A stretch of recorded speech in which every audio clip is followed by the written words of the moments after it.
할렐루야. 7월 9일 목요일 가정예배로 드립니다. 갈라디아서 6장 1절입니다.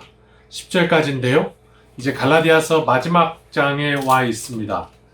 이제 결론으로 맺고 있는 겁니다. 자유의 복음 우리가 계속해서 살펴보고 있는데 1절부터 한번 살펴보죠. 형제들아, 사람이 만일 무슨 범죄한 일이 드러나거든 신령한 너희는 온유한 심령으로 그러한 자를 바로잡고 너 자신을 살펴보아 너도 시험을 받을까 두려워하라. 말씀이 이렇게 좀 우리가 큰 맥락의 그 의미도 파악을 해야 되는데 이 아주 세세한 이 말씀의 뜻을 우리가 이렇게 씹는 것, 그것이 이 말씀에 어쩌면 그 영양소를 우리가 온전히 섭취한다 이렇게 볼 수 있겠습니다. 자, 1절 한번 뜯어볼까요? 먼저 범죄한 일이 드러나거든 그랬습니다.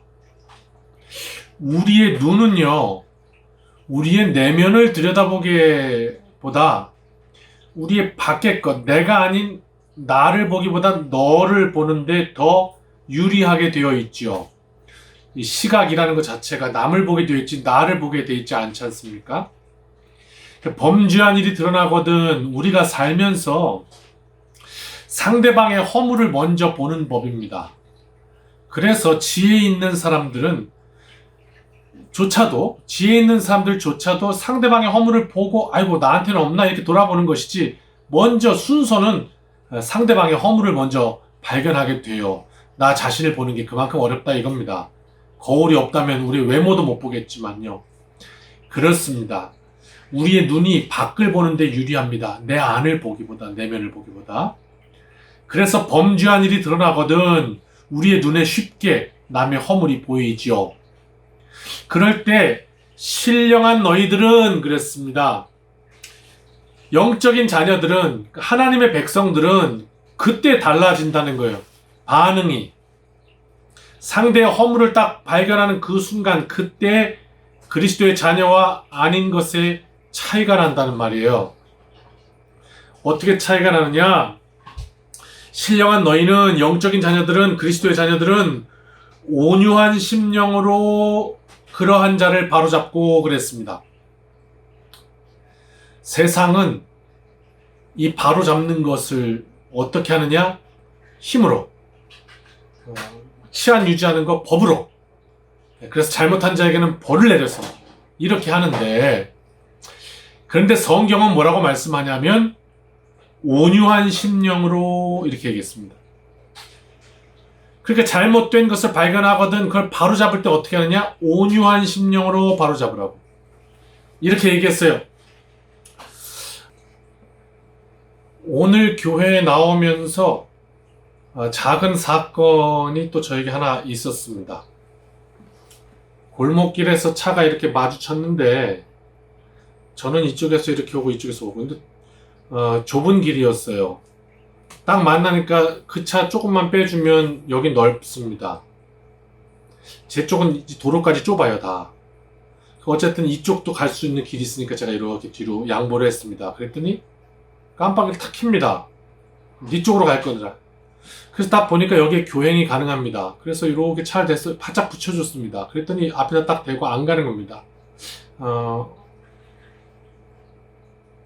한 아주머니셨는데, 그래서 문을 열고 안 될 것 같아요? 라고 물었습니다. 그랬더니 다짜고짜 나한테 왜 들어왔냐, 빼면 되지. 제가 여지껏 있었던 상식으로는 본인이 이렇게 교행을 할 자신이 없거나 또 이렇게 초보이거나 하면 넓은 곳에서 이렇게 빼면 쉬운데, 제가 여러 차례 이렇게 먼저 양보를 했는데도 불구하고 왜 들어왔냐, 끝까지 그냥 빼지, 이런 이야기였습니다. 빼기도 쉽지 않은 상황이었는데요. 그 과정에서 저한테 아저씨가 빼면 되지 이렇게 화를 버럭 내더라고요. 그래서 속으로는 아니 내가 먼저 양보하려고 뺐었는데 또 깜빡이도 이렇게 켜고, 당신이 양보하는 거는 큰일 날 일이고 내가 지금 이렇게 교행하려고 최선을 다해서 이렇게 상황 판단해서 한 일은 당신에게 내가 욕을 먹어야 될 그렇게 큰 잘못을 했는가. 너무 많이 화가 갑자기 확 치밀어 오릅니다만은 어떻게 싸울 수 없잖아요. 그래서 그냥 씩 웃고 뒤로 끝까지 빼서 양보를 해주었습니다. 그리고 들어왔는데요. 이 마음에 입은 데미지가 해결이 안 되는 거야. 너무 억울한 거야. 왜 나한테 그렇게 욕을 하지? 그래서 계속 그것 때문에 마음이 참 어려웠습니다. 아내한테 얘기를 했더니 아내가 껄껄 웃으면서 교회 가서 기도해요 그러더라고요. 성경은 잘못된 것이 있을 때 온유한 심령으로 바로잡으래요. 세상은 힘으로 바로잡는데. 맞아요. 거기서 내가 잘못한 게 뭐고 당신은 뭐고 이렇게 막 이렇게 힘으로 할 수도 있었을 것 같아요. 그러나 성경은 온유한 심령으로 바로잡고 그 다음에 뭐라고 그랬냐면 자신을 살펴보아 너도 시험을 받을까 두려워하래요. 내 자신을 살펴보니까 이 데미지가 이게 해결이 안 돼갖고 그때 그냥 나도 내가 뭘 잘못했어요 이렇게 아주 무한하게 탁 쏘아붙였으면 이렇게 상처를 안 받았을 텐데 그 참으려니까 이게 막 안으로 오죠. 그럼 이거 어떡하죠? 해결이 안 되는데 어떡하죠? 가만히 기도하니까 나 자신을 돌아보게 하더라고요.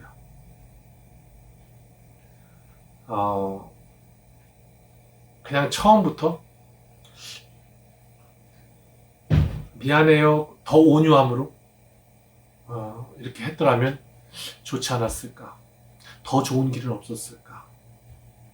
내가 하나님의 사람으로서 목사로서 더 인격적인 방법은 없었을까? 내가 이렇게 분내고 상처받지 않는 길은 없었을까?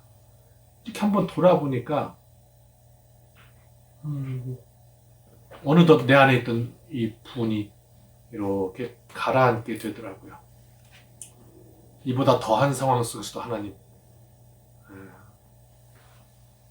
정말 눈물 나는 상황 속에서도 하나님, 내 인생이 분하지 않고 선하게 해주십시오. 그런 기도가 나니까 이렇게 해결이 되더라고요. 1절 말씀이에요. 잘못된 일을 봤을 때 온유함으로 바로잡고 그렇게 하나님 앞에 기도하는 거죠. 2절 그래서요 너희가 짐을 서로 지라 그리하여 그리스도의 법을 성취하라 그랬어요. 짐을 서로 지라. 어려운 일이 있습니다. 그러면 보통 어떻게 하냐면 서로 안 지려고 그래요. 눈치 봐요. 이거 누가 좀 안 하나? 이렇게 눈치를 봐요. 근데 성경은 뭐라고 가르쳐주냐면 그럴 때 어려운 일이 있을 때 뒤로 빠지지 말고 함께 지자. 근데요 참 재밌는 게 어떻게 하면 가능합니까? 내가 먼저 질 때 가능합니다.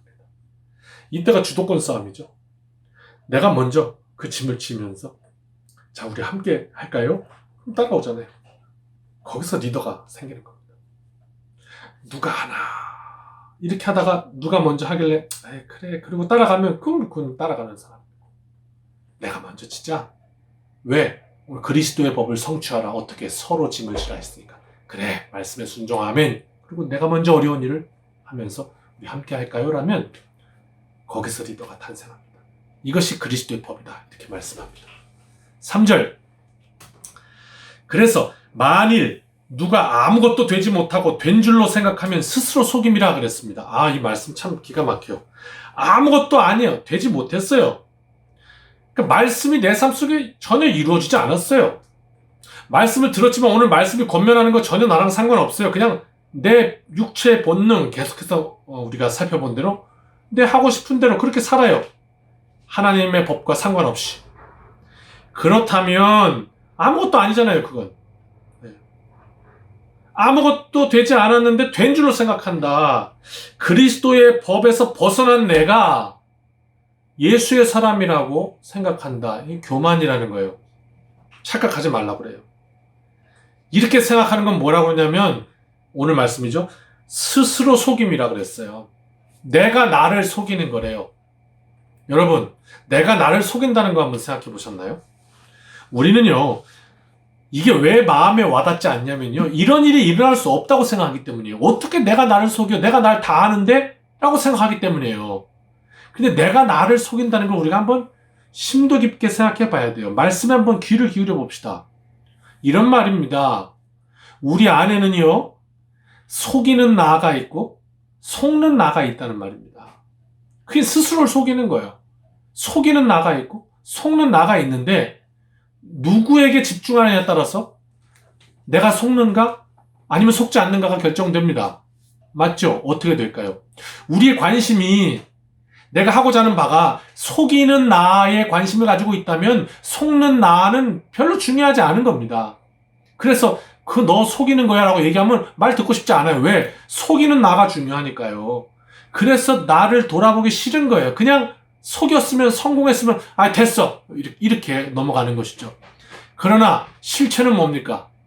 속았다 하는 겁니다.